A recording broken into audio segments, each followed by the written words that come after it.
I'm Jason McLean, the first Vice President of the Nova Scotia Federation of Labour and the President of the NSGEU. Our federation has been involved in the Day of Mourning ceremonies on April 28th for over 33 years. For most of those years, we have held the event at Province House with the Department of Labour and the Nova Scotia Workers' Compensation Board. 2021 marks the second year that we're unable to gather in person because of COVID-19. While we're not together, we could still mark this important day in our own ways. There were 32 workplace fatalities in Nova Scotia in 2020. Each fatality is a story of tragedy and heartache because every workplace death or injury is preventable. Today and every day, we rededicate ourselves to calling on all stakeholders to more action to prevent workplace fatalities and to ensure every Nova Scotian will come home from work injury-free. In this video, you will hear from Danny Kavanagh, President of the Nova Scotia Federation of Labour, Alan Martin from the West Stray Family Group, Debbie Richardson, the President of the Halifax-Dartmouth District Labour Council, and Gary Burrow, the leader of the Nova Scotia New Democratic Party. Today, we remember and mourn those who have lost their lives. Tomorrow, we continue to fight to ensure every Nova Scotian will come home from work injury-free.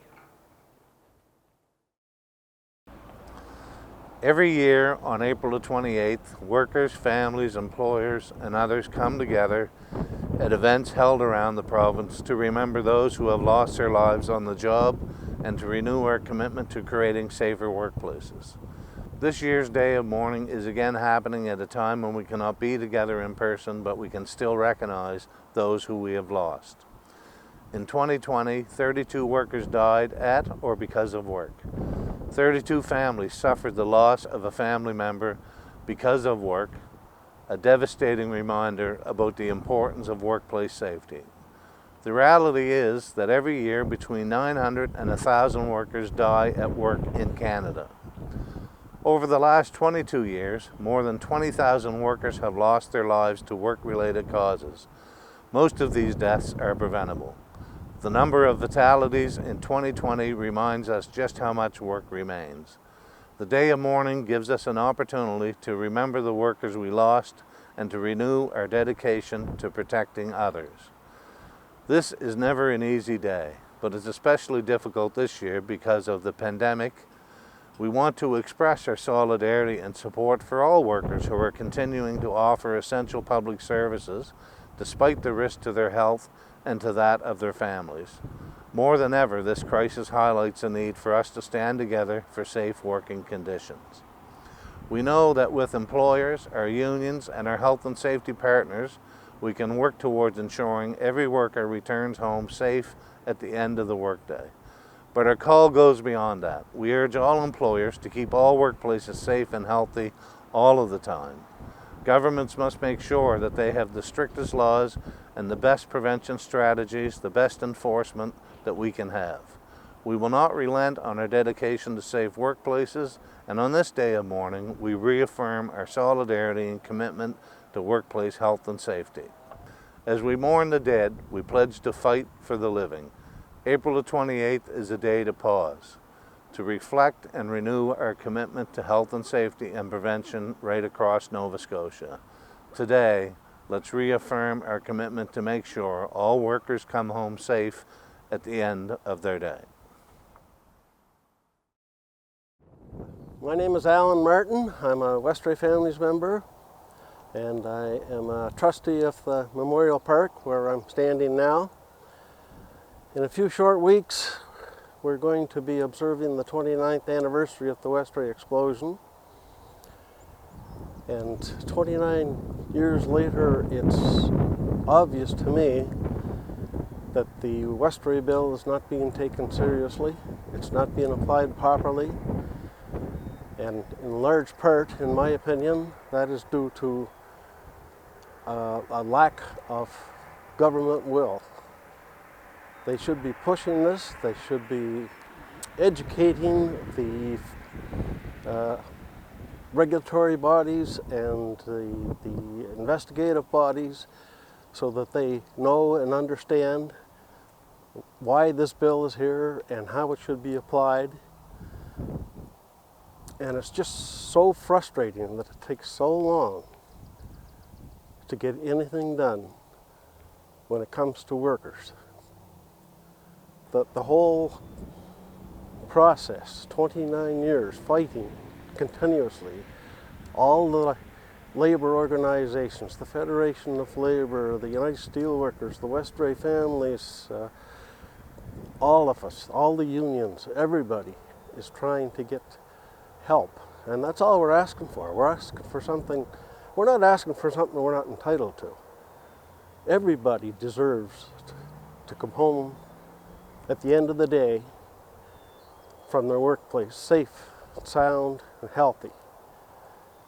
Many families are destroyed. 29 years later, I'm still doing this.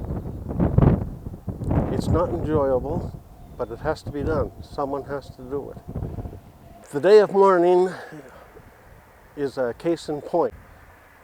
Every year there are dozens, hundreds, thousands of people across this country needlessly injured, killed, maimed, and it just doesn't have to happen. Every year,